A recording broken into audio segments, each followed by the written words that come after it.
le propriétaire du château de Moulin-à-Vent, qui vient de racheter Roc de Boutire. Je ne sais pas si tu connais, Oui, oui, qui est oui, bien donc sûr, ouais, bien sûr. un des bons domaines de Pouilly-Fussé. Donc, du coup, on va goûter les hauts-boutières de Pouilly-Fussé. Ouais, c'est quoi? C'est sur la commune de Fussy? Non, fais voir l'étiquette, Jackie. Attends, monte un peu la bouteille parce qu'on la voit pas du coup. Voilà. Comme ça va, non? Ouais, super, ouais, ouais. Bon, tu nous feras le commentaire en dégustation géosensorielle tout à l'heure. Voilà, oui, oui, oui, oui, oui. Alors écoute, on a du monde qui arrive, là, on est à peu près une vingtaine là pour l'instant. Écoute, et ça commence à arriver, ouais. Ça commence Est-ce à- que là, tu es dans les lignes? Non, non, non, c'est un fond virtuel, ouais, ouais. Là, j'aurais aimé, mais ouais, ouais. Bon, et en attendant, à ta santé, hein. Ben, santé, hein. Santé. Qu'est-ce que tu bois, toi? Moi, écoute, je suis resté au Pinot, fidèle à mes amours. J'ai un Nuit Saint-Georges de chez Alain Michelot. Ah, très bien, très bien, Voilà, très bien. 2016, joli, tu vois, tranquille. Depuis les années 60, Ouais. à Michelot. Classique et joli, ouais. C'était J'ai pas vu la- passer encore, j'ai pas vu passer Jean-François encore. Attends, je regarde si je le vois. Non, il n'est pas encore là, ouais, ouais, ouais. On va encore attendre 3-4 minutes avant de commencer. Et puis, Oui, oui, mhm. Bien sûr, bien sûr. bon, tu es prêt pour nous partager ton amour du terroir. À ma foi, je vais m'efforcer de répondre à tes questions. Ouais, et puis il y aura aussi enfin, moi j'ai le chat sur le côté où, tu sais, où les gens poseront des questions aussi. Donc comme ça, je Ah relayerai les oui, oui, questions aussi oui, oui. pour que c'est un aspect le plus participatif possible, quoi. Que ce soit sympa, quoi. Mhm. En tout cas, ouais, on a beaucoup de monde d'inscrits. Alors tout le monde n'est pas toujours, le monde ne peut pas toujours être là, mais de toute façon, ce qu'on fait, c'est qu'on on envoie le replay. C'est comme maintenant, c'est la. Comment ça se passe du coup pour que les gens s'inscrivent? Comment savent-ils qu'il y a ce genre de Eh ben, écoute, choses? on a fait une petite publication sur les réseaux sociaux, et puis D'accord. la revue des vins de France a fait aussi un petit mailing à ses abonnés les plus fidèles, voilà, pour leur proposer D'accord. la conférence, voilà. Ouais, ouais, ouais, ouais. Puis on parlera dans quelques instants, on parlera de cet ouvrage. Attends, je vais essayer. Je sais pas si tout le monde le voit, que tu connais, hein. Tu as eu le temps de le lire? Ouais, je l'ai fini. Écoute, je l'ai fini. Je l'ai commandé il y a 3 semaines. Oui. Je l'ai lu. Bah, écoute, je l'ai dévoré en 2 jours, tu vois. Donc, parce que ça se lit comme ça se lit bien. C'est bien écrit. C'est vraiment chouette. Ouais, c'est vraiment chouette. Content que ça t'ait plu, parce que j'ai rassemblé pas mal de réflexions.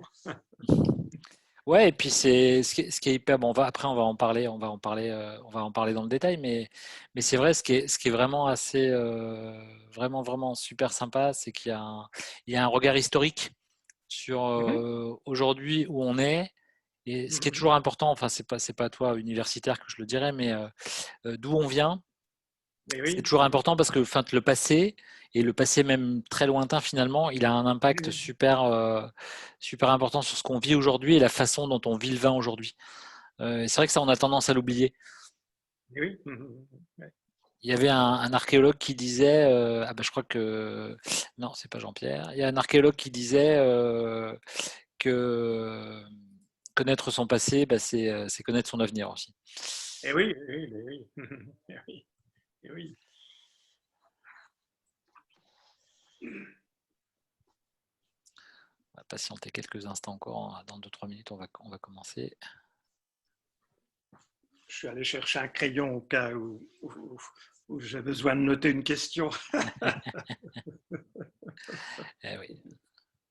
Je te propose encore, ouais, on va attendre 3-4 minutes et on peut voir ça, ouais.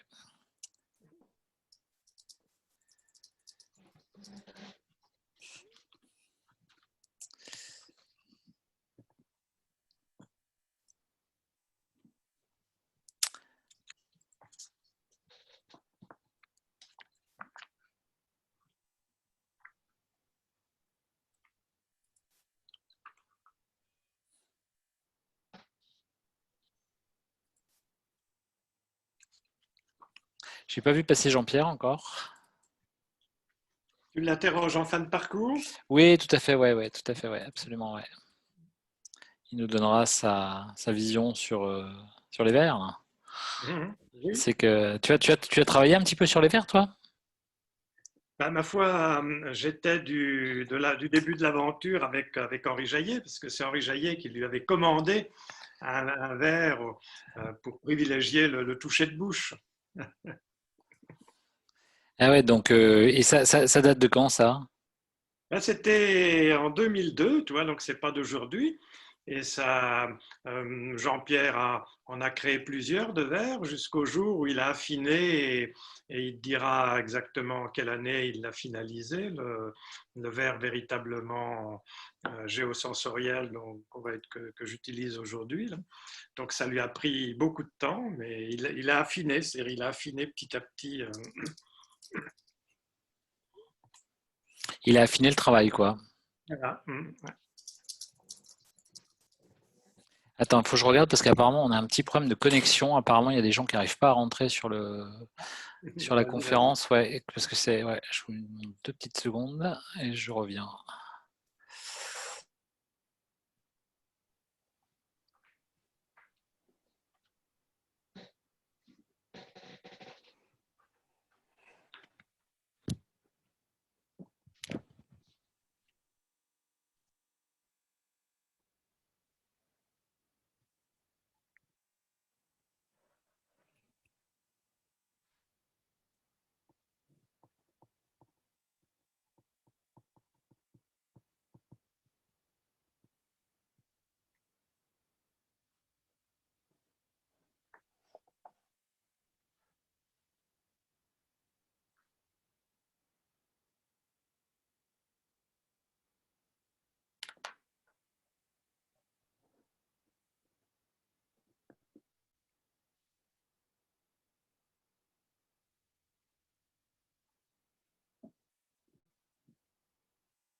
Et, et ma caméra, voilà.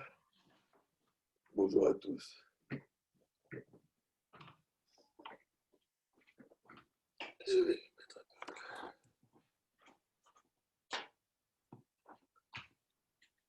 T'en veux un peu, Hugo? Salut Jean-Pierre. Bonsoir Jean-Pierre. bonsoir, Franck. Ça va? Oui, oui, faut que j'organise un peu mon écran. Vas-y, je te laisse faire. Ouais, ouais. Vas-y. J'ai pas un écran de vigne comme toi, mais c'est magnifique. Bon, t'as des bouteilles de vin en tout cas. Alors, j'étais en train de choisir, je savais pas quoi choisir justement. Moi, j'aime beaucoup les Beaujolais, mais je sais que notre ami,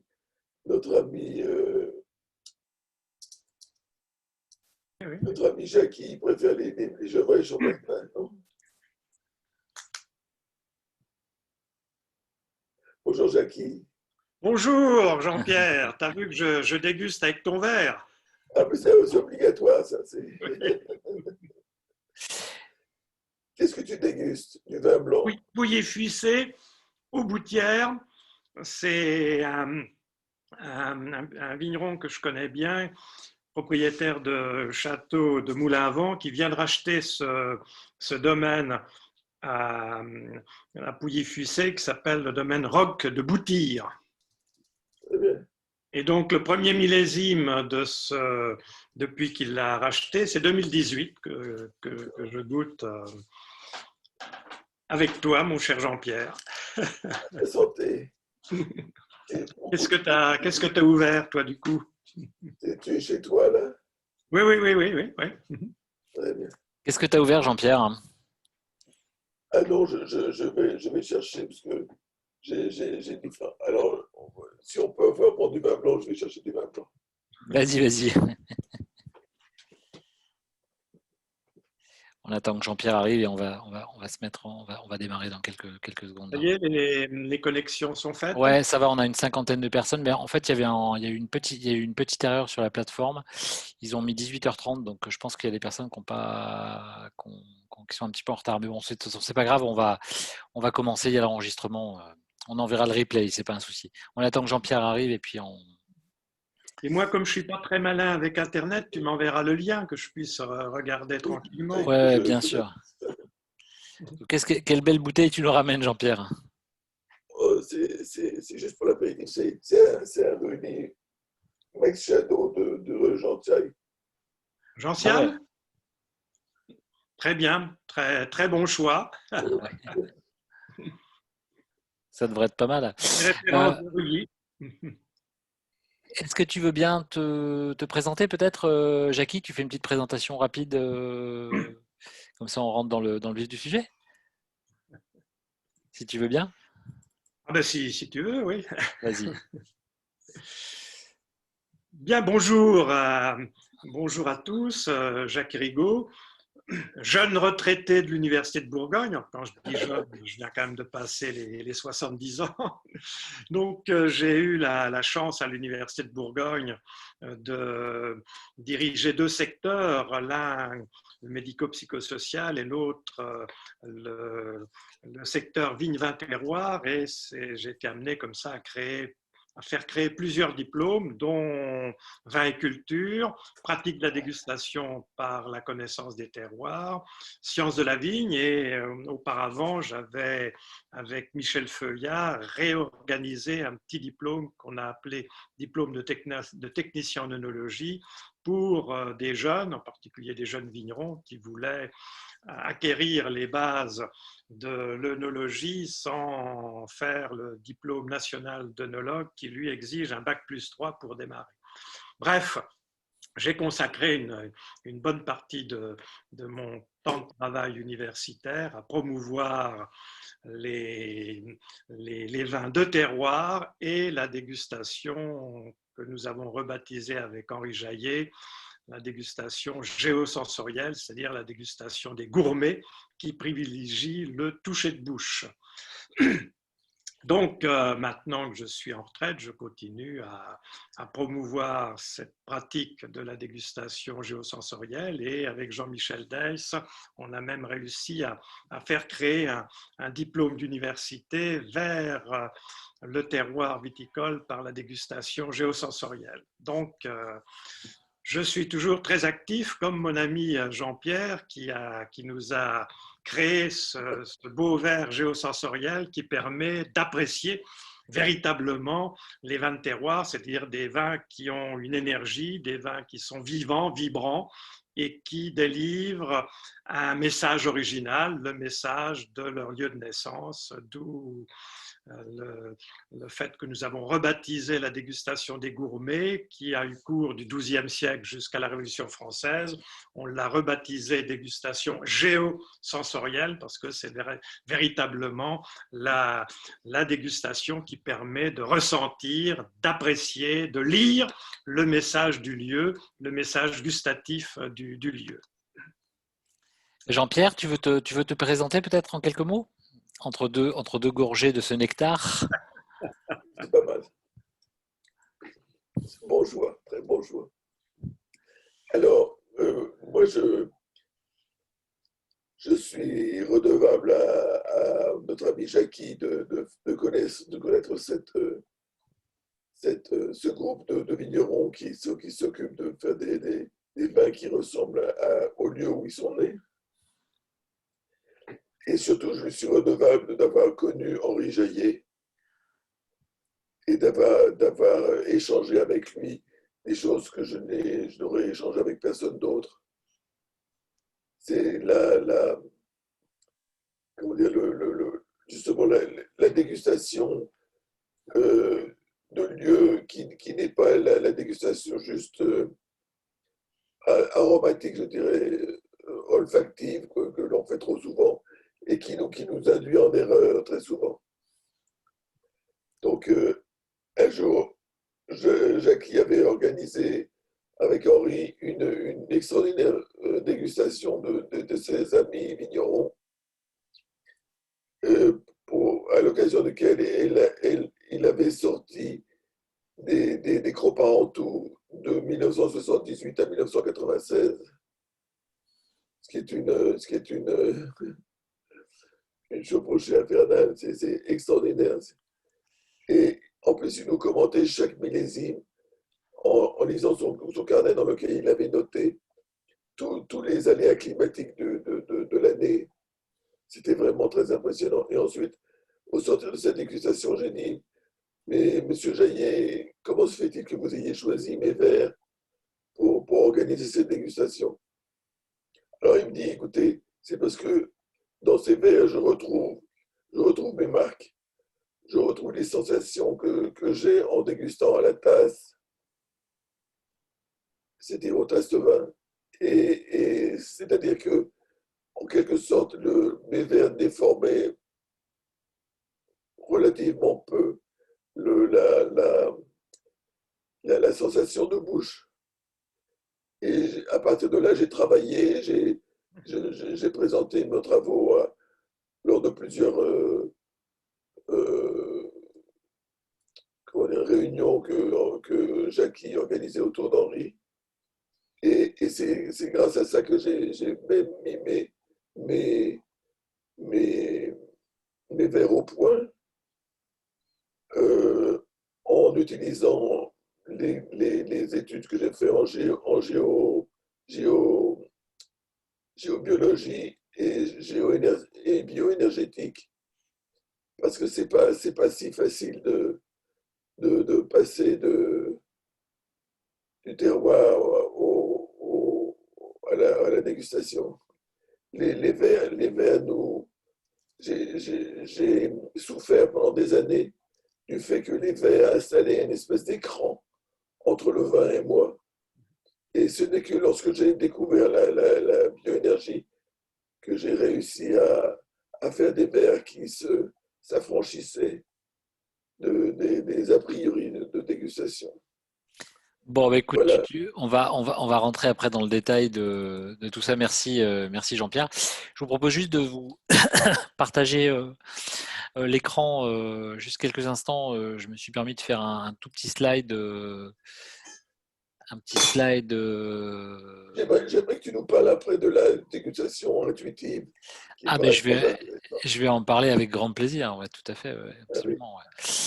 Avec grand plaisir. Hop, je vais juste mettre le slide qui va bien là. J'essaye de partager mon écran. Alors, faire le partage d'écran. Hop, vous devez avoir l'écran, vous devez avoir ça à l'écran maintenant, hein. Ça va? Oui. Ah, super, merci. Je ne suis pas non plus un super pro de la technique. Voilà, donc ce que j'avais envie de partager avec vous, avec Jackie et Jean-Pierre ce soir, c'était quelques... Attends, qu'est-ce qui se passe? Pardon.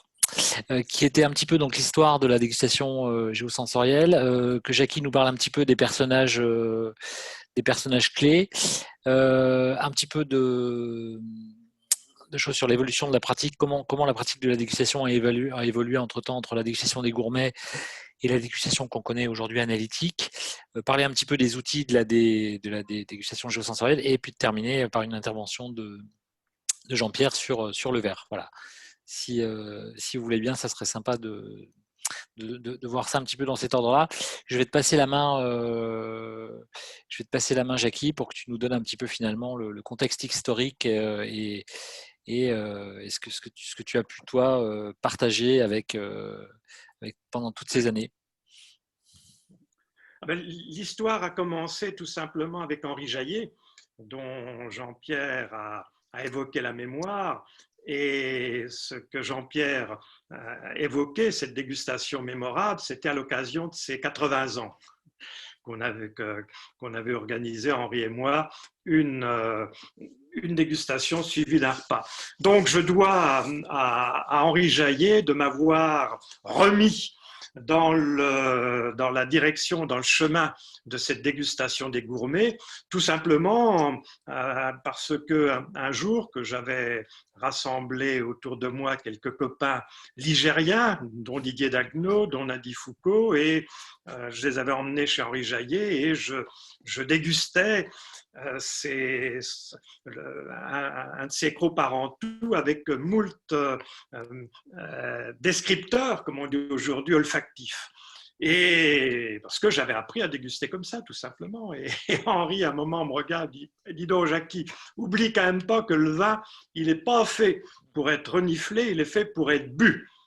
Et c'est là qu'il m'avait renvoyé à la lecture d'un ouvrage de 1850, le livre de Jules Laval. Il m'a dit, tu as bien lu Laval? Ben, je dis oui, en tant qu'universitaire, j'ai chargé de la formation continue dans le domaine du vin, j'ai lu Laval. Ben, il dit, tu as bien vu son chapitre sur le gourmet?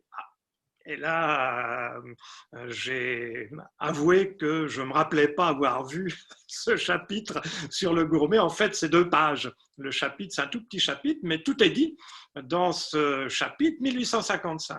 Presque oublié de nos jours, le gourmet, etc. Et dans sa science, il était en capacité de reconnaître si le vin qu'il dégustait provenait bien du nom, du lieu indiqué sur le tonneau. Donc, c'est comme ça que j'ai retrouvé l'histoire des gourmets, mais à l'époque, plus personne ne s'intéressait aux gourmets. Et donc, en redécouvrant les gourmets, je me suis aperçu que ces gourmets, ils ne dégustaient pas avec le verre, comme Henri Jaillet, d'ailleurs, Henri ne dégustait pas avec le verre, il dégustait avec la tasse, avec le tas de vin. Et c'est comme ça que j'ai découvert que ces gourmets, jusqu'en 1789, eh bien, dégustant avec le tas de vin, privilégiaient ce qu'on appelle le toucher de bouche. Donc, du coup, je me suis, au fil des ans, intéressé à toute cette histoire de la dégustation et j'ai compris pourquoi, tout simplement, on n'était pas assez de la dégustation du gourmet à la dégustation géosensorielle.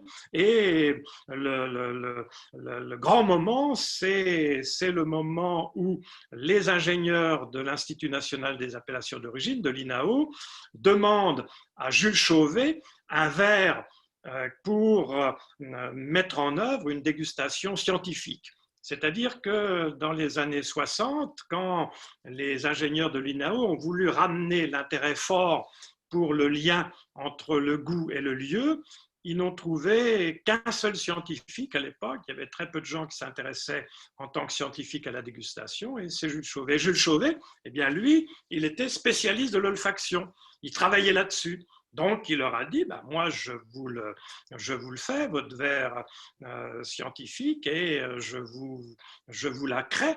Cette dégustation scientifique, c'est la dégustation qu'on a appelée la dégustation analyse sensorielle avec le primat de l'olfaction. Et là, c'est vrai que ça devient, finalement, c'est un véritable changement, quoi. C'est une vraie révolution finalement. Et on se rend compte que la façon dont on vit le vin aujourd'hui, finalement, elle est finalement très récente. Tout à fait. 70, le verre INAO, il est créé en 1970.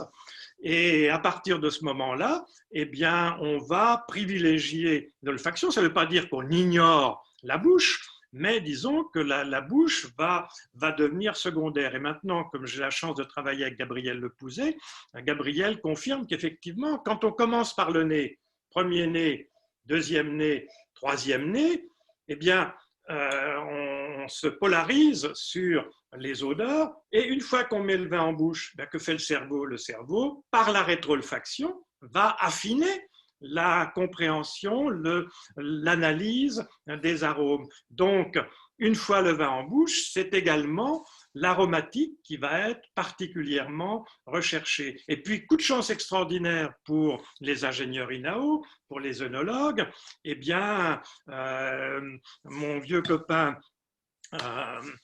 Lenoir, eh bien, va au décours d'un travail sur lui, il l'a raconté, donc c'est pas trahir un secret, eh bien, va inventer le fameux nez du vin. Les sommeliers vont s'emparer du nez du vin, ça va devenir la fameuse aromatique des sommeliers. Henri Jaillet parlait de leur bréviaire des arômes.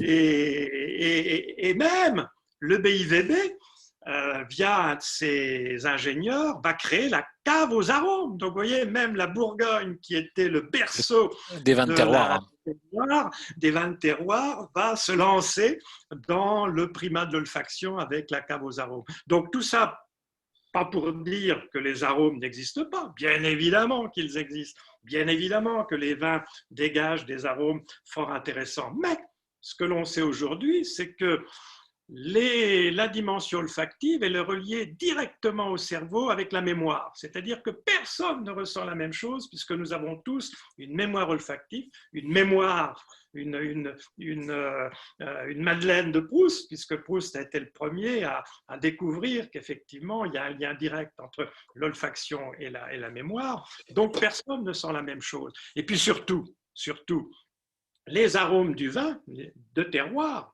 les arômes des vins de terroir ne deviennent véritablement intéressants qu'une fois que le vin a atteint une certaine maturité de ses tanins, maturité de ses acides, et c'est seulement là qu'on peut parler de bouquet, et ça, il faut 4, 5, 10, 15 ans.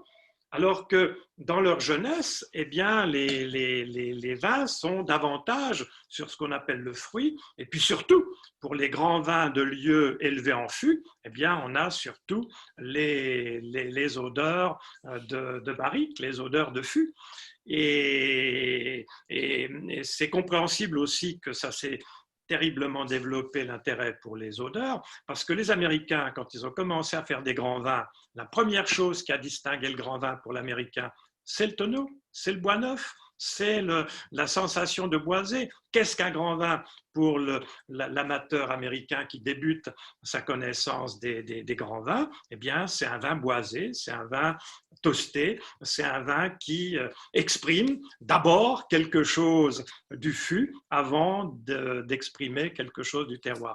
Donc, avec la dégustation, avec le retour à la dégustation du gourmet, qu'est-ce qu'on fait? Eh bien, on retrouve la polysensorialité dont Jean-Pierre a parlé tout à l'heure, c'est-à-dire que quand on met le vin en bouche, quand on commence par mettre le vin en bouche, eh bien, on active le toucher, le gustatif et le rétro-olfactif.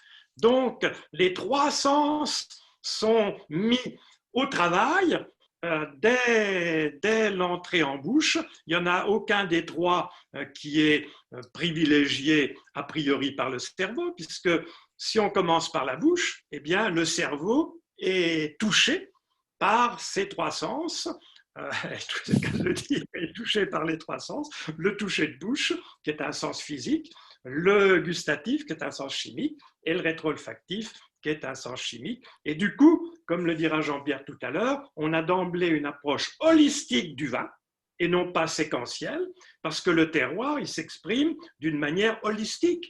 C'est-à-dire qu'avant de décortiquer ce que c'est le ressenti du vin de lieu, c'est déjà ressentir la complexité du lieu. Et cette complexité, elle est à la fois du côté du tactile, du côté du gustatif et du côté du rétro-olfactif. Et donc le gourmet, quand il reconnaissait le Chambertin ou le Claude Bèze ou le Claude Laroche, il n'évoquait pas d'emblée une arôme ou même un goût particulier, il ressentait d'une manière holistique le message de ce lieu. Par exemple, le vin que j'ai ouvert, moi qui est un Pouilly-Fuissé, est issu d'un lieu qui s'appelle Auboutière, eh bien, c'est un lieu particulièrement argileux. Donc, le vin entré en bouche va donner une sensation davantage centrée sur la consistance, sur quelque chose d'une grande générosité, quelque chose qui est déjà marqué par une sensation que ça pèse en bouche, avant même de ressentir quelque chose de plus vif, qui est là aussi, mais qui est seulement en fin de bouche, avant de ressentir quelque chose qui est sur une texture plutôt veloutée que soyeuse, il y a déjà là cette sensation qu'on est à Pouilly-Fuissé dans un grand terroir particulièrement argileux qui va nous délivrer un message déjà qui pèse d'une certaine façon en bouche. Voilà. On pourrait presque dire finalement que cette texture un petit peu argileuse du sol, on va l'apercevoir directement en bouche. Alors, je sais que Gabriel, il n'aime pas qu'on fasse cette métaphore un peu trop directe, mais finalement, elle est assez simple pour comprendre le vin, finalement. Disons que déjà, avec le retour à la polysensorialité, on va se centrer davantage sur le tactile, sur la salivation qui va avec. Parce qu'aucun terroir ne fait saliver exactement de la même manière. D'une manière générale, les terroirs plus argileux vont faire saliver plus rapidement. Les terroirs plus calcaires, là, ça va être plus tonique, plus ciselé et ça va s'étendre davantage. Les terroirs volcaniques, c'est encore autre chose, etc. Bref, on réapprend d'une certaine façon à ressentir le lieu à travers l'ensemble de ce que le lieu génère comme sensation en nous. Et après, eh bien, c'est une question de pratique. Quelqu'un qui démarre, il ne va pas du jour au lendemain distinguer le Chapelle Chambertin du Clos de Bèze. Alors, Il faut déjà qu'il déguste le Chapelle et le Clos de Bèze et qui ressentent à plusieurs reprises, avec régularité, parce que c'est ça aussi le grand vin de lieu, c'est qu'avec régularité, il envoie le même type de message qui est sensiblement différent selon les millésimes, bien sûr, parce que le millésime joue aussi en particulier sur la capacité de vieillir et sur la capacité d'arriver plus ou moins vite à maturité. Mais quel que soit le millésime, c'est ce qu'Henri avait transmis à Jean-Pierre, chaque lieu dit exprime quelque chose de singulier, d'original. Est-ce que tu pourrais peut-être, pour les plus jeunes d'entre nous, parce qu'il y a quelques élèves de sommellerie là, qui commencent en parcours, peut-être refaire un petit portrait d'Henri Jayer. Je pense qu'il est avec nous par l'énergie et la mémoire. Est-ce que ça t'embête juste de redire quelques mots peut-être sur ce grand personnage du vin? Bon, moi, il se trouve que dans les années 70, je démarrais ma carrière et c'était la belle époque où on faisait de la dynamique de groupe dans les entreprises, etc. Donc, je gagnais pas mal d'argent, beaucoup plus que par la suite. Et donc, je pouvais m'offrir tous les grands vins et j'allais manger dans toutes les grandes tables du moment. Et j'étais déçu par les grands vins que l'on dégustait à l'époque. Et quelqu'un, un jour, m'a dit, ben, si tu veux, il y a au moins un vigneron qui est encore le gardien du temple, c'est Henri Jayer. Parce que moi, j'ai commencé à déguster dans les années 60-70, à une époque où c'était le tout chimique dans les vignes et l'intervention œnologique dans les chais. On croyait que c'était le progrès, on croyait que c'était ça l'avenir, on croyait que tout allait être révolutionné avec les engrais chimiques, les herbicides, les fongicides, etc.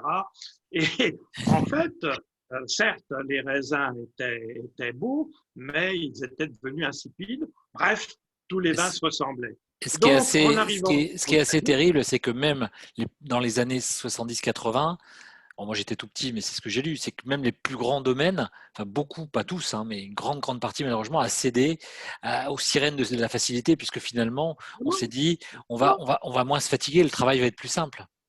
C'était le progrès. On gagnait du temps, c'était beaucoup plus facile, etc. Sauf que dans les années 70, tous les vins se ressemblaient. Donc, j'arrive chez Henri Jayer, que je ne connaissais pas, et il me fait goûter. Et déjà, première surprise, tous les vins sont en fût neuf. On déguste dès le village, dès Vaune-Romanée, je ne sens pas le bois.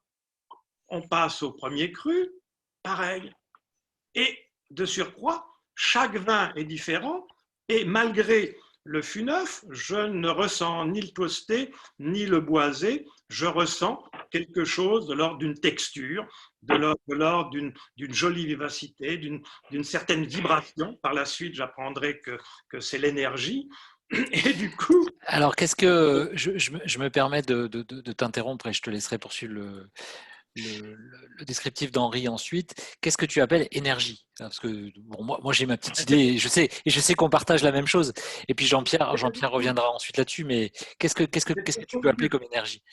Ben là, c'est tout simple. C'est qu'au lieu que le vin s'écrase en bouche et donne une sensation un peu de sucrosité au mieux et de dureté au pire, là, on a quelque chose qui nous fait ressentir, ressentir une forme de vibration. C'est-à-dire que ça vit, ça vibre. C'est étonnamment présent en bouche et surtout, c'est sapide, c'est-à-dire qu'on a envie d'avaler, on a envie d'y revenir. Bref, c'est quelque chose d'aimable, c'est quelque chose qu'on accueille, que notre bouche accueille Un avec vrai bonheur de vous une écouter. sensation incroyable. Merci. Et donc, c'est ce que les vins d'Henri Jayer me font ressentir dès ma première dégustation. Et puis, une chance extraordinaire, je le saurai après coup, on termine, je pensais terminer avec le Richebourg, et Henri me dit non, il y en a encore un à goûter. Et c'était le fameux Cros-Parentou que j'ai eu la chance de déguster, le premier millésime. Alors, le Cros-Parentou, c'est la petite parcelle au-dessus des Richebourg. Voilà, qu'il avait défriché dans les années 50. Et donc, je me suis trouvé à être un des premiers à goûter au fût Cros-Parentou 1978. C'était le premier millésime vinifié par Henri. Et donc, alors, je te coupe juste 2 secondes, Jackie, puisqu'on a eu, il y a plein de personnes en fait qui sont en train d'arriver, parce qu'il y a eu une petite erreur sur l'enregistrement. Il y a des personnes qui pensaient que ça commençait à 18h30. Donc voilà, je dis à tout le monde, voilà, on a eu un petit problème de connexion. Voilà, on a parlé un petit peu de l'histoire, tout ça. De toute façon, on vous enverra le replay. Et puis Jackie, de toute façon, comme je sais qu'il est intarissable, une fois qu'il a commencé, on est là pour jusqu'à 23h. Donc moi, ça me pose aucun problème. J'ai une bouteille de vin, j'ai 147 personnes connectées qui aiment le vin et on va pas se gêner de partager, même si on est confiné. Nous, on va porter le message du terroir et on va avoir l'énergie de vibrer tous ensemble. Voilà. Bon, bienvenue à tous les nouveaux arrivants. Mille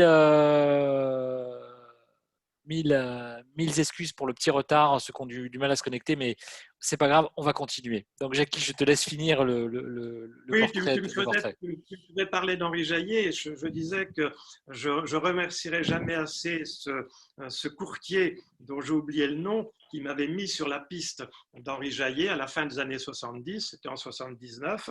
Et donc, je racontais qu'arrivant chez Henri Jayer, je découvre que tous les vins sont élevés en fût neuf, dès l'appellation village, et je découvre aussi qu'en appréciant les vins, je ne ressens pas d'abord le fût, mais je ressens d'abord le vin. Et je comprendrai par la suite qu'Henri Jayer, n'ayant jamais mis d'engrais chimiques, de produits chimiques, etc., eh bien, son vin, ses vins étaient d'une pureté c'était pur, c'est-à-dire qu'il y avait que le jus de raisin transformé en vin. Donc du coup, fort de cette expérience émouvante, incroyablement initiatique pour moi, à la fin de la dégustation, je dis à Henri Jayer, écoutez, monsieur Jayer, je serais vraiment très heureux de revenir vous voir et de poursuivre les échanges qu'on a eus. Et Henri, avec son bon sourire, me dit, monsieur Rigaud, quand vous voulez. Et c'est comme ça que je suis devenu ami et compagnon de route avec Henri Jayer, c'est-à-dire que avec lui, nous sommes engagés dans ce qu'on a appelé après coup la dégustation géosensorielle et surtout le réveil des terroirs, parce que Henri a été le premier à nous rappeler que tout commence à la vigne et qu'il n'y a pas besoin d'engrais chimiques, pas besoin de pesticides, d'herbicides, etc. Bref, que la chimie à la vigne, comme la chimie dans les chais, ne servent à rien, sauf si on a oublié les bonnes pratiques. Et c'est comme ça que j'ai été un de ceux qui ont accompagné le mouvement bio et surtout le mouvement biodynamique, c'est-à-dire qu'avec la biodynamie en particulier, on revient à la compréhension du lieu, à la compréhension du terroir et à la bonne façon de faire vivre le terroir sans l'utilisation des artifices de la chimie. Et donc Henri Jayer s'est trouvé être le premier, lors des premières rencontres Henri Jayer en 93, je crois, ou 91, en 91, il a été le premier à lancer aux rencontres que nous appelions à l'époque Vignerons gourmets et terroirs du monde, il était le premier à lancer la réflexion sur la biodynamie. Lui, il n'y était pas, il ne savait pas ce que c'était, mais il a compris que tous ces jeunes qui s'engageaient dans ce mouvement-là étaient dans le droit chemin. Et c'est comme ça que Pierre Moret a pu dire, plusieurs années après, que les rencontres Henri Jaillet ont été essentielles dans le réveil des terroirs, parce que Henri a été le premier à parler, à oser qu'on discute biodynamie. Et du coup, les vignerons qui étaient en chimie ont commencé à s'interroger et étaient plus ou moins mal à l'aise face à ceux qui osaient donc renoncer aux produits chimiques pour cultiver la vigne et renonçaient aux adjuvants biochimiques en cuverie ou dans les chais. Bref, Henri Jaillet a été celui qui a accompagné le retour aux bonnes pratiques, le retour au primat de la vie. Tout se fait dans la vie. Alors, j'ai une question là qui vient dans le... Attends, j'ai une personne qui n'a pas coupé son micro. Il faut juste que je regarde. Je n'arrive pas à identifier qui c'est. Voilà. J'avais une question. J'ai une question pour toi, Jackie. Donc, il y a une personne, Bérangère en tout cas, qui... il faudrait que Enzo puisse désactiver son micro. Ce serait... Voilà, alors je vais le désactiver. Ça y est. Hop. C'est tout bon. Super, merci. Jackie, ouais, donc il y a une personne qui demande finalement, est-ce que ça veut dire que pour ressentir l'effet du terroir, il faut absolument être en biodynamie et uniquement un vin en AOC finalement est-il représentatif de son appellation ou pas? Ah ben là c'est une question essentielle. Comme dit Pierre Moret, ce qu'on a appelé la lutte raisonnée, eh bien, c'est un petit pas, c'est un pas de nain, alors qu'il faudrait faire aujourd'hui un pas de géant.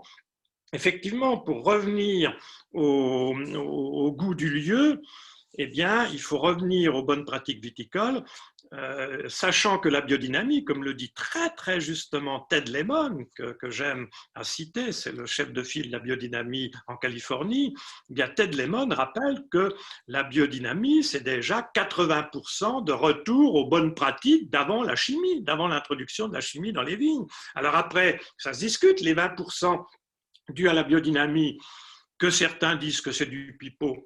Moi, ça ne me dérange pas. Je pense que ça n'en est pas, parce que je pense que ce que font les biodynamistes, c'est renouer avec la dimension énergétique du réel, du vivant. C'est-à-dire que la vie, elle n'est pas tombée du ciel un beau jour comme ça sur Terre, elle n'est pas née sur Terre, elle vient d'ailleurs, d'où on ne sait pas trop. Et en tout cas, ce que font les biodynamistes, c'est réactiver toutes les dynamiques énergétiques vivantes qui sont dans les sols et qui sont portées déjà par la faune, la flore, etc. Les rayons du soleil ont une importance. L'eau qui est dans les sols, bien évidemment aussi. Je pense qu'un jour, on découvrira que ce qu'a dit Benveniste, c'est pas idiot. Il y a une mémoire de l'eau. Donc, dans chaque terroir, l'eau qui vient pour la Bourgogne des Alpes, elle vient des glaciers des Alpes tranquillement, elle arrive jusqu'à nous. Et cette eau, quand elle arrive dans les lieux, elle va se développer d'une manière singulière, et le vin, qui est pour une bonne part de l'eau, eh bien, va délivrer le message porté aussi par cette eau. Donc, pour que le vin délivre son message, il ne faut pas que l'eau soit polluée. Ouais. Si l'eau est polluée par les produits chimiques, etc., eh bien, l'eau qui constitue une bonne partie du vin ne va avoir un message brouillé. Donc, je n'ai jamais dit que seuls les vignerons en biodynamie sont capables de faire vivre véritablement le goût du terroir, mais en tout cas, ce sont eux qui ont ramené le vigneron dans le retour à la terre, et comprendre que moins il y aura d'intrants chimiques venus d'ailleurs, plus le terroir restituera à travers le raisin qui est son fusible, bien le message du lieu, et chaque lieu est original. En Bourgogne, c'est les failles, la pente, plus ou moins de calcaire, plus ou moins d'argile, plus ou moins de marne, etc. Toute cette complexité incroyable qui fait le terroir effet de föhn dans certains endroits, vent du nord plus marqué dans d'autres, etc. Vent qui vient de la combe pour d'autres endroits. Bref, toute cette complexité qui fait un lieu, eh bien, cette complexité du lieu va être retrouvée dans le vin qui en est, parce qu'on va respecter ce lieu, parce qu'on va respecter les équilibres naturels du lieu. C'est pour ça que je suis un écologiste depuis Depuis longtemps. 1968. J'ai deux autres petites questions. Juste avant de passer les deux questions, j'avais un commentaire. J'avais un commentaire finalement, parce qu'en fait, quand tu parles d'énergie, de vie, d'eau, etc., l'eau, c'est l'énergie. Puis après, je sais que Jean-Pierre a beaucoup de choses à nous dire là-dessus. Je lui passerai la parole dans quelques minutes. C'est vraiment l'idée de se dire finalement, euh, quand on parle de pureté, on parle de vibration. Et je pense qu'aujourd'hui, alors moi, je suis pas suffisamment érudit là-dessus, mais je pense qu'en physique quantique, on en a parlé aussi avec Gabriel souvent, on commence à approcher de très loin une connaissance de ce type de mécanisme. Alors, il y avait une question pour toi, Jackie. Est-ce que tu as, dans les années 70, traîné tes guêtres en Vallée du Rhône, et en particulier avec Maurice Combier?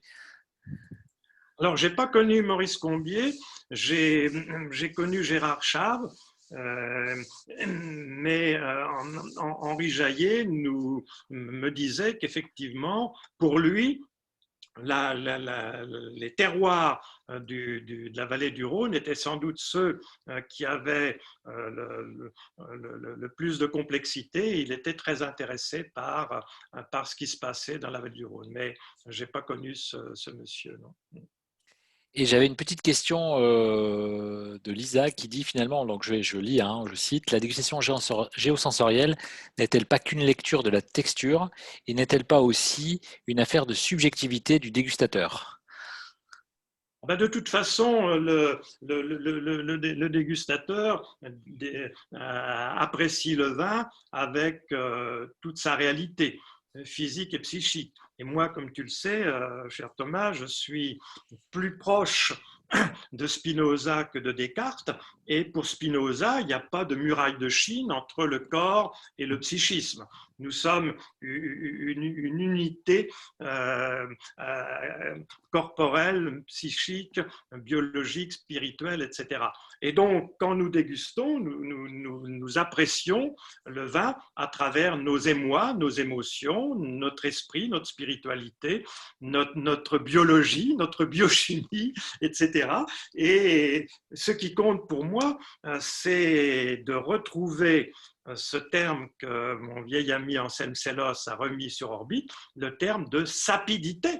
C'est-à-dire qu'à partir du moment où un vin est sapide, il y a de fortes chances qu'il soit au plus proche de sa nature, au plus proche de ce que Anselme aime bien appeler l'eau de roche. C'est-à-dire que le grand vin nous fait penser à l'eau de roche.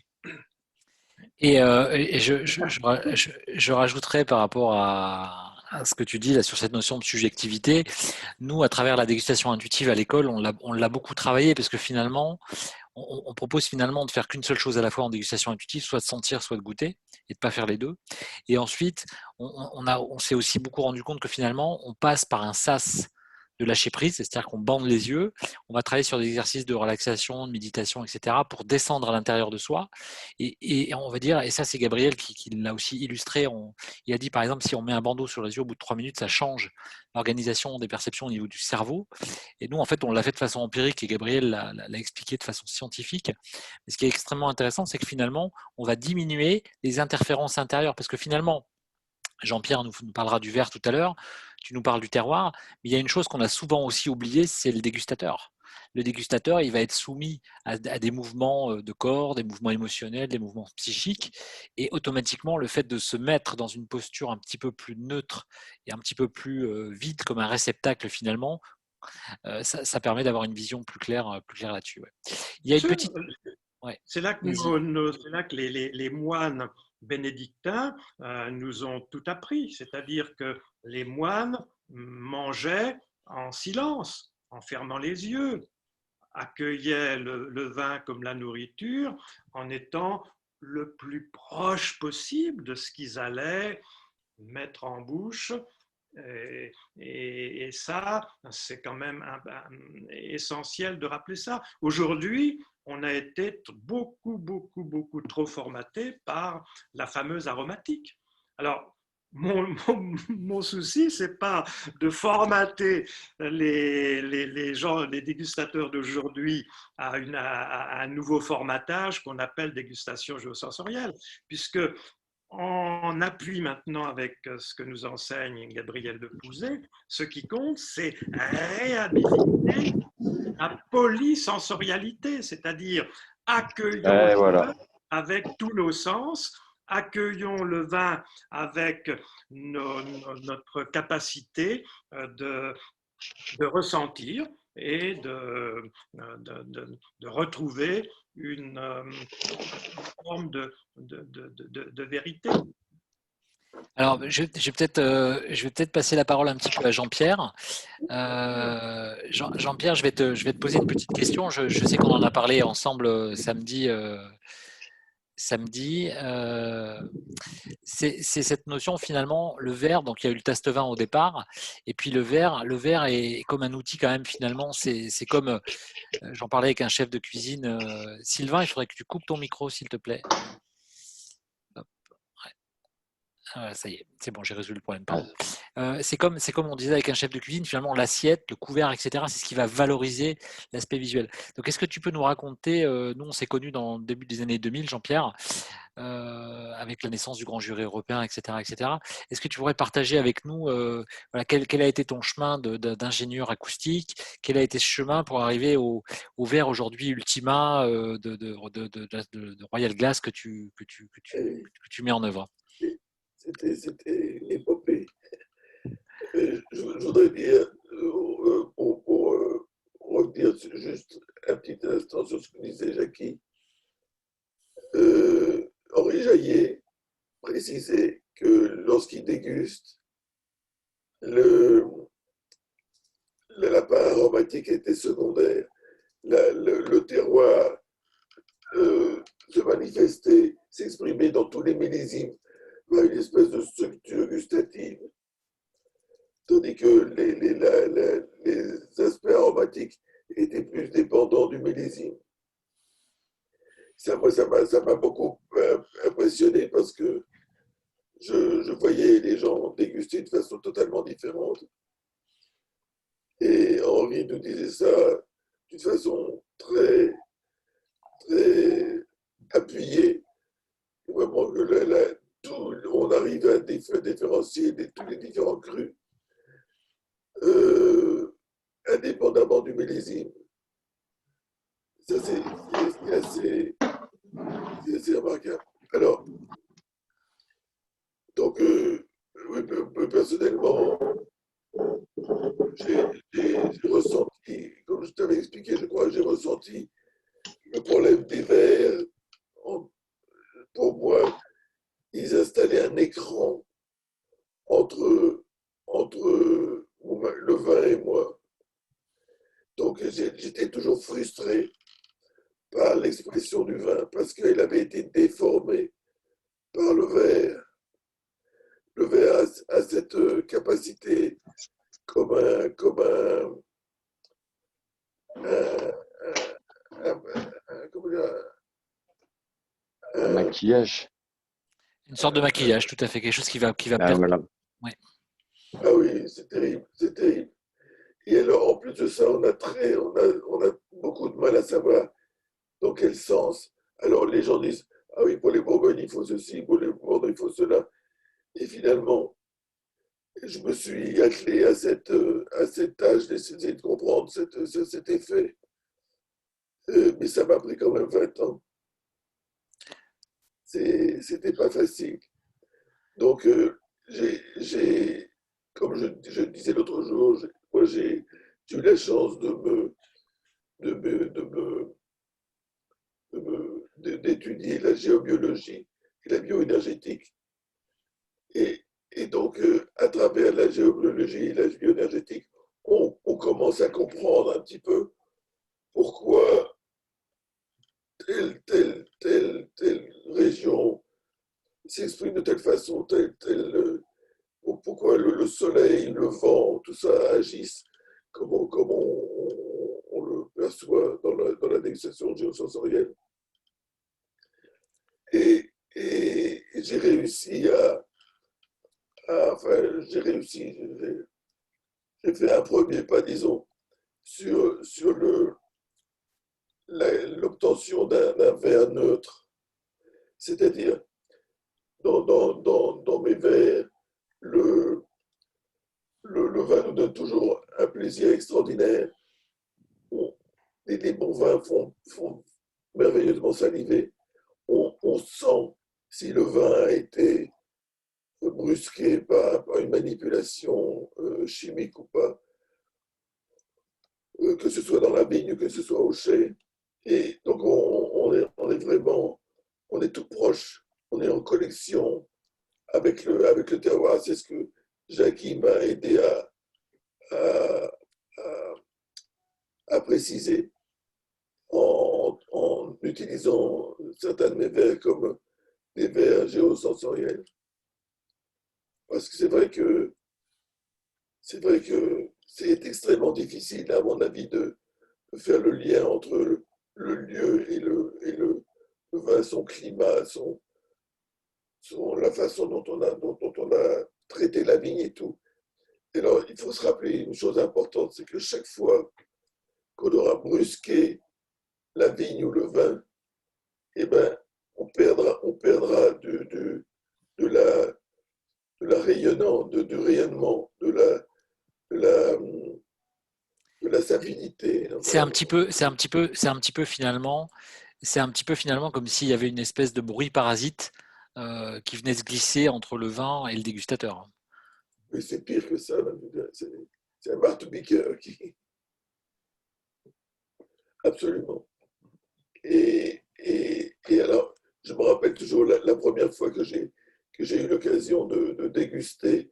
C'était le premier verre que j'ai conçu de cette façon-là. J'étais à l'usine juste au moment où ils commençaient à sortir la production. Et j'ai pris le premier verre qui sortait. Et j'ai pas mis du vin dedans, j'ai mis de l'eau minérale très pure. Et là, tout de suite, j'ai compris que ce verre ne dissociait pas les arômes. Ce qui est. Il y Donc, avait, c'est un peu est-ce que c'est ce que tu m'as expliqué? Il y avait une idée de finalement une idée d'unité. Il y avait plus de dissociation, il y avait une idée d'unité. une idée synthétique de tout ce que l'on ressentait. Oui. Alors, ça change complètement les descripteurs qu'on qu'on va utiliser dans la description du vin. Jusqu'à maintenant, je trouve, moi personnellement, je trouvais les descripteurs assez ridicules. Et personnellement, j'aimais bien les descripteurs qu'utilisaient les Américains, les fameux Américains, qui étaient fanatiques du bois neuf, mais n'empêche qu'avec leur notion de, de, de, du format en bouche, comme disent les vins, euh, comment dire, les vins Les vins un petit peu qui plus ont un carrés corps, peut-être. qui a un corps important ou un corps léger. Et ça, on avait perdu cette approche-là en France. Vous Et savez plus. il y a une, je te coupe juste deux petites secondes. Il y a une magnifique phrase qui vient d'être partagée par Béranger. Je ne peux pas résister au plaisir de vous la lire. Le vin rassemble nature et culture, sacré et profane, éphémère et éternel. Il apparaît comme un vecteur de réunion et de partage. Il conduit à l'approfondissement de l'expérience terrestre dans nos deux aspects, le lieu et le temps. Nous ne buvons jamais du vin, mais du vin, celui d'un terroir et d'une année.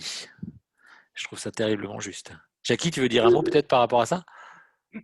Et c'est là que le verre que nous a créé Jean-Pierre est tout à fait remarquable. C'est que un vin issu de la construction d'un goût, un vin qui n'a pas d'énergie, qui n'a pas de vie, qui est simplement le produit d'alcool, d'acide, etc.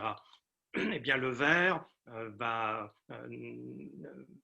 va être impitoyable, de le dire. C'est le cas de le dire, ouais. Le vin ne sera pas, on n'aura pas envie de le mettre, de l'avaler. Alors que si c'est un vin de lieu, si le vigneron a respecté son lieu, si le vigneron a compris son lieu, eh bien le vin justement va amplifier tout ce que vient de dire cette personne. Rappelle-moi son prénom. Bérengère. Bérengère, voilà, Bérengère a tout à fait rendu compte de ce que c'est que le vin. Le vin, c'est une forme de mariage réussi entre un être humain qui a compris que la nature était là avant lui. Et que le premier mouvement, c'était d'être humble et de commencer par essayer de comprendre un petit peu cette réalité dans laquelle cette vigne a été plantée certaines fois depuis 2, 3, 4 000 ans. Eh bien, à partir du moment où l'homme a une démarche humble, c'est-à-dire qu'il va chercher à s'inspirer du lieu plutôt qu'à dominer le lieu, eh bien, il va y avoir dans le verre la restitution donc de tout ce que ce raisin a réussi à comprendre du lieu, parce que d'une certaine façon, le raisin aussi est un être vivant issu d'une plante que l'homme a essayé de comprendre. Il en a fait quelque chose d'autre que la liane historique. Donc, du coup, la vie, c'est ça aussi qui est passionnant à comprendre. C'est qu'à partir d'une liane, dans des endroits particuliers, cette liane amenée là par l'homme va transmettre à travers son raisin quelque chose d'à jamais insondable, mais qui c'est pour ça que j'aime beaucoup quand Jean-Pierre dit qu'il a commencé à tester entre guillemets son premier verre avec de l'eau minérale. Eh bien, le verre restitue la pureté de ce qui a été produit par un lieu respecté, par un lieu qu'on va essayer de transmettre aux générations futures. C'est pour ça que moi, d'emblée, j'ai compris, grâce à Henri Jaillet, qu'avec la vigne, qu'avec le travail du vigneron, on était invité à respecter ce lieu. Et je crois que la viticulture de terroir va aider l'ensemble de l'agriculture mondiale à se rappeler qu'on peut faire autrement que l'agriculture intensive et que la viticulture intensive. On peut, à travers le respect du lieu, retrouver la saveur du lieu, les saveurs des lieux, c'est-à-dire qu'on va retrouver les saveurs des pains, des beurres, des viandes, etc. C'est-à-dire qu'en retrouvant la voie du respect de chaque terroir agricole, eh bien, je pense que c'est une voie aussi pour tenter de donner à ceux qui nous suivent, aux générations à venir, une terre encore capable de bien fonctionner. Parce que moi, je rappelle toujours ce que nos aînés de l'époque de Thalès, qui ont été les premiers à lancer à la fois ce qu'on appelle la rationalité et la démocratie, c'est-à-dire que la nature existait avant que l'homme n'arrive sur Terre, la nature fonctionnait avant que l'homme en comprenne le fonctionnement. Et à partir du moment où on a compris les fonctionnements de la nature, il faut toujours se demander si ce que l'on fait sur la nature est bon pour la nature. Au lieu de l'asservir, eh bien, on va essayer d'accompagner un fonctionnement qui nous donne des produits. Alors, on n'est plus à l'époque, bien sûr, du cueilleur. On est passé de la cueillette de ce qui est donné comme ça naturellement à l'agriculture. Mais rien ne nous empêche de développer une agriculture respectueuse des équilibres naturels de chaque lieu. Comme dit dans des réflexions philosophiques à partir de cette belle comme dit Bruno Comme dit Bruno Cognot, agriculture, agri, c'est la terre, culture, dans culture, il y a culte, c'est le culte de la terre, le respect de la terre. Pour citer Bruno. Il y avait deux petites questions qui se profilaient aussi, sur deux personnages qui ont croisé, je pense, enfin, qui ont croisé Jean-Pierre et à Jackie Vauvy. C'est Georges Truc, donc une personne qui connaît cet éminent personnage, dont si tu peux dire un mot dessus, et puis Pierre Auvernois également, ce grandissime vigneron du Jura. Ben, Georges Truc, c'est un géologue, gourmet, dégustateur, jouisseur. C'est-à-dire que moi, ce sont ces personnages-là qui comptent et qui vont nous permettre de perpétuer cette philosophie du terroir. Parce que le vin n'est pas fait pour être décortiqué, il est fait pour notre plaisir, pour notre survie. L'eau Je me suffit. permets juste de te couper, juste une petite question. Il y a quelque chose qui est intéressant quand tu utilises souvent le terme décortiquer, qui veut bien dire enlever du corps. Donc Oui, c'est un mot qui est extrêmement puissant parce que finalement on enlève du corps, on ressort quelque chose. Donc c'est quand même un mot qui est extrêmement violent. Je te laisse continuer, pardon. Donc Georges a compris que essayer de pénétrer les subtilités du terroir a jamais complètement susceptible d'être totalement compris, mais on s'en fout.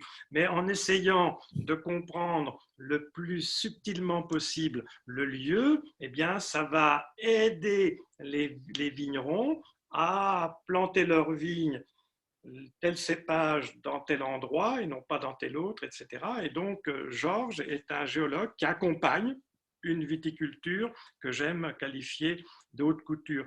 Quant à Pierre Auvernois, mon vieux copain Pierre Auvernois, que je connais depuis les années 70, Pierre a eu une parole incroyable et tout à fait juste. Quand les techniciens ont amené les pesticides, les herbicides, etc. Ils sont bien gardés, comme dit Pierre, de nous dire que ça allait faire crever les vers de terre, etc. Ils avaient dit que ça n'allait pas crever la vigne, et c'était vrai. Mais d'emblée, Pierre a dit oui, mais du coup, juste un petit coup de bouille comme ça de temps en temps, c'est trop beau pour être vrai. Et donc, il n'a jamais cru que l'introduction des herbicides, des pesticides, etc., qui simplifiait le travail, était finalement une bonne chose. Donc, d'emblée, il a compris ça. Et Pierre Auvernois, c'est un gardien du temple terroir jurassien. Et c'est bien que le Jura ait de tels grands hommes. J'ai une question de Sébastien qui nous demande finalement, donc il y a une question sur l'histoire des gourmets. Est-ce que les gourmets étaient uniquement centrés sur la Bourgogne? Est-ce qu'on retrouvait des gourmets pour le Bordeaux, pour l'Alsace par exemple? Et est-ce que les gourmets d'antan étaient spécialisés uniquement dans une région ou dans plusieurs régions? Ils étaient partout.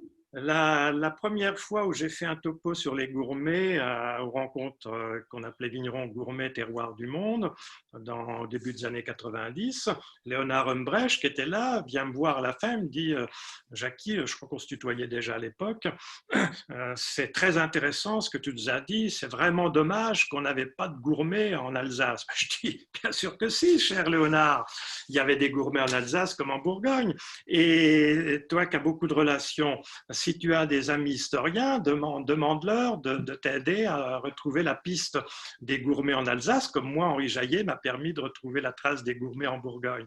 Et pas plus de 15 jours après, il me passe un petit coup de fil un soir, il me dit « Jackie, tu avais raison, à Turckheim, où on est installé maintenant, la famille Humbrecht, eh bien, les deux plus belles maisons de Turckheim, qui datent de la Renaissance, c'est d'anciennes maisons de gourmets. » Donc, les gourmets étaient présents en Alsace comme ils étaient présents en Bourgogne. Et Jean-Michel Dess, qui a été très intéressé par l'histoire des gourmets, a découvert que les premiers gourmets de Sélestat sont venus d'une abbaye bénédictine du sud du Massif central, à l'époque, je crois, de Charlemagne, donc ce n'est pas d'aujourd'hui. Oui, c'est pas récent. Ils ont installé la première compagnie de gourmets à Sélestat, qui après a été florissante de l'époque de Charlemagne jusqu'à la Révolution française. Les gourmets, comme toutes les corporations, ont été détruites à la Révolution française. Et pourquoi ils n'ont pas été retrouvés au 19e, qu'il faut attendre la fin du 20e siècle pour les retrouver? C'est tout simplement que le 19e a été le siècle des négociants, le siècle de l'introduction de la marque et du fait que l'homme est plus puissant que la nature et l'homme va construire le vin. Le vin va être issu de la construction d'un goût. Et donc, les gourmets, ils voulaient le beurre et l'argent du beurre, ils voulaient à la fois la marque du lieu et faire ce qu'ils voulaient pour arranger les vins selon leur bon vouloir. Et jusque dans les années 70, même peut-être 80, en Bourgogne, les négociants aimaient bien ermitager leurs vins. C'est-à-dire qu'on ajoutait des vins venant de Châteauneuf ou d'Algérie, quand l'Algérie était encore française, pour arranger les vins. Donc, c'est grâce, et là ça me donne l'occasion de ramener, parce que je suis très critique par rapport à l'INAO, comme tu le sais, sur bien des points, mais sur d'autres, je trouve que l'INAO a été extraordinairement... Ça fait beaucoup de bonnes choses aussi, oui. Pour sauver les vins de terroir. Quand les ingénieurs de l'INAO, dont mon ami Jules Tourmeau, qui vient de mourir il y a quelques mois, et qui était avec l'équipe de ces ingénieurs, qui ont demandé à Jules Chauvet de faire un verre et d'élaborer une méthode scientifique pour penser le lien du lieu au goût. Donc Jules Chauvet a travaillé grâce aux ingénieurs de l'INAO pour asseoir cette idée que le grand vin, c'est un vin de lieu, sauf que comme Jules Chauvet était un spécialiste de l'olfaction, il a créé une dégustation scientifique avec le primat de l'olfaction. Maintenant, grâce à des jeunes chercheurs comme Gabriel Lepouzet, on va essayer de rétablir une dégustation polysensorielle, et je suis persuadé, comme tu as peut-être vu dans mon dernier bouquin, oui, justement, ça me fait une bonne petite transition. Moi, je viens de le terminer. Il est absolument génial. Donc, le dernier bouquin de Jackie. Et en plus, vous ferez une belle action parce que l'éditeur est un petit éditeur qui a mouillé la chemise pour faire porter ce message terroir. Donc, si vous pouvez contribuer à sa vie économique, ce serait vraiment sympa parce que je pense que ni Jackie ni l'éditeur ne veulent partir en vacances avec le livre.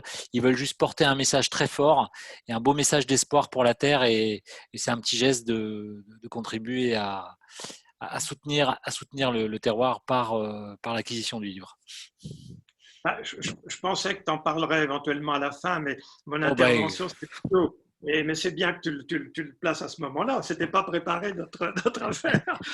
C'était pour dire que j'ai demandé à Gabriel Lepouzet un épilogue. C'est lui qui, au lieu de me faire un petit chapitre, a préféré que ce soit un épilogue. Et nous comptons sur Gabriel Lepouzet pour réhabiliter la polysensorialité. Vive le travail de Jules Chauvet, il nous a permis d'insister sur le fait que le vrai vin, c'est un vin de lieu. Il a créé l'analyse sensorielle avec le primat de l'olfaction. Il fallait déjà réhabiliter les gourmets. Il l'a réhabilité d'abord via le primat de l'olfaction. Demain, ce qui sera intéressant, c'est qu'on va retrouver la polysensorialité, c'est-à-dire que, pour le dire un petit peu simplement, mais avec beaucoup d'affection quand je dis ça par rapport à Jules Chauvet, parce que je reconnais l'immense travail qu'il a fait, Jules Chauvet était quand même plus cartésien que spinoziste. Et moi, je suis plus spinoziste, et ce n'est pas par hasard que ma charge, grâce à Henri Jaillet, aura été de réhabiliter les gourmets, parce que les gourmets étaient davantage, comme le dit Jean-Pierre, dans une démarche holistique, c'est-à-dire qu'ils appréhendaient le vin dans une manière holistique et non pas analytique. Et donc, du coup, par la polysensorialité, on a la chance de pouvoir retrouver une approche plus holistique, plus globale du vin. Et on s'en fout qu'il soit plutôt de type poivre blanc que poivre noir, etc. Si de surcroît, c'est pas une histoire de racisme entre le poivre blanc et le poivre noir. Et le poivre noir, tant mieux, parce qu'effectivement, il y a dans certains terroirs cette touche du poivre blanc. Et puis, comme j'aime à le dire, et j'aime souvent, parce qu'il n'est pas assez mis sur le devant de la scène, il y a un grand homme du vin à Chambol-Musigny, au domaine de Vaugué. Eh bien, ce grand homme du vin, François Millet, il Ah, aime à j'adore. rappeler Quel personnage. ah oui, quand il a la chance de nous faire déguster côte à côte le Musigny et le Bonnemar, ce sont deux mondes géosensoriels différents, déjà en termes de ressenti de paysage. L'un est plutôt une sensation de forêt, le Bonnemar, l'autre c'est plutôt une sensation de beaux lacs, etc., le Musigny. Donc nous voilà embarqués dans des paysages, des ressentis différents. Et bien évidemment, l'un est plus sur la consistance, l'autre plus sur la texture. Et puis il ajoute toujours, avec le Musigny, on est davantage dans ces sensations de fruits rouges, de cerises, voire de groseilles, alors qu'avec le Bonnemar, on est davantage dans des sensations de fruits noirs, de myrtilles qu'on trouve au fond des forêts, etc. Voilà, donc c'est ça la complexité, c'est ça l'approche holistique, c'est-à-dire il y a tout dans le grand vin de terroir, il y a du tactile, il y a du gustatif, il y a de l'olfactif, il y a de l'émoi, il y a de l'émotion, il y a de Ouais. la puissance. Voilà. Bon, merci Jackie. On va bientôt se quitter parce que finalement on pourrait rester là toute la nuit, je crois. On se reprendra, comme disent nos amis québécois. Oui, on s'y reprendra. J'ai deux petites annonces à vous faire avant la fin. On va passer juste avant de se quitter quelques petites secondes encore. Un petit mot, Jean-Pierre, peut-être si tu devais résumer le verre parfait pour toi, ça serait? Et c'est celui qui se laisse oublier, c'est-à-dire qui permet de se connecter au lieu sans, sans, sans se perdre. C'est celui qui est la connexion directe. Alors, je vais juste partager mon écran pour vous donner le programme des prochains webinars. Donc on aura la chance dans une quinzaine de jours d'accueillir, alors il y a une petite faute puisqu'il est plus chef de cave, il est ancien chef de cave, notre ami Bernard Noblet. Ah oui, je l'ai aperçu il y a quelques jours, tiens Bernard. Ouais, alors Bernard, quand je lui ai parlé d'un ordinateur, il m'a dit bon, il va falloir que je demande à mon fils. Donc Bernard Noblet. Moi, c'est un de mes fils qui m'a mis sur orbite avec toi. Là, ouais. Donc on aura la chance d'avoir Bernard Noblet dans une quinzaine de jours. Le 3 décembre, on aura Paul Anselm, donc le mari de Christine Vernet, qui nous parlera de Condrieu à travers les yeux de Georges Vernet. Et puis le 17, on aura Cyril Tota, que tu connais bien, qui nous partagera tout le travail qu'il a fait sur le toucher du vin. Voilà. Alors juste une petite, donc un petit rappel, hein, si vous voulez vraiment sur le bouquin de Jackie qui est vraiment hyper sympa parce que c'est vraiment, voilà, le monde du vin aujourd'hui, donc c'est aux éditions Terre de Vin. Pardon? Terre en vue. Terre en vue, pardon. Terre en vue. Donc c'est vraiment hyper sympa. Et confinement oblige, donc on a mis en place avec donc la Revue des Vins de France Académie, hein, vous savez l'école, on commence à partir dans une semaine, on va innover avec des formations en ligne où on fera donc tout un travail inspiré du travail de Jackie et de Jean-Pierre et de tous nos amis Jean-Michel, Stéphane de Renoncourt, etc. sur la dégustation intuitive et géosensorielle, en vous proposant des petits coffrets de vinotes qui vous permettront de déguster des vins de lieu, puisqu'on essaye dans les formations de présenter des vins de lieu. Donc vous pourrez trouver les infos si vous voulez continuer l'expérience avec nous. J'animerai moi-même peut-être une des formations si tout va bien. Et puis il me reste à vous dire un immense merci à Jackie d'avoir partagé son temps. Je vais vous laisser à tous les deux un petit mot de la fin. Et puis moi je suis content, je vais dire un grand merci à Jackie parce qu'il m'a accueilli dans le cercle de la dégustation géosensorielle il y a quelques années alors que j'y connaissais rien du tout, et il a eu la patience et la gentillesse de partager son savoir, sachant que le savoir qu'on essaye de tous mettre en œuvre, c'est un savoir qui n'est pas à notre service à nous, qui est au service du terroir. moi, je me considère comme un humble serviteur et que mon nom ne soit pas cité ou que j'apparaisse pas, ça n'a aucune importance. Ce qui est important, c'est que le nom du vin apparaisse et le nom de celui qui l'a fait. Nous, on n'est que des messagers, on n'est que des porteurs de messages. Et je vais laisser un petit mot à Jackie pour terminer et à Jean-Pierre. En tout cas, moi, je vous souhaite une excellente soirée. On enverra le replay pour ceux qui sont arrivés un petit peu en retard. Un super merci à vous d'avoir été avec nous. Et je passe le mot de la fin à Jackie et à Jean-Pierre. Alors, je passe à Jean-Pierre et ensuite à Jackie. D'accord. Et moi, je te remercie infiniment, Franck, parce que c'est vrai que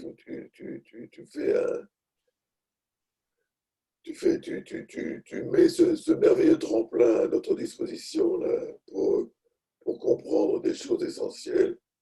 Et ça fait penser justement à tout ce qui se passe dans cette fin de, dans cette,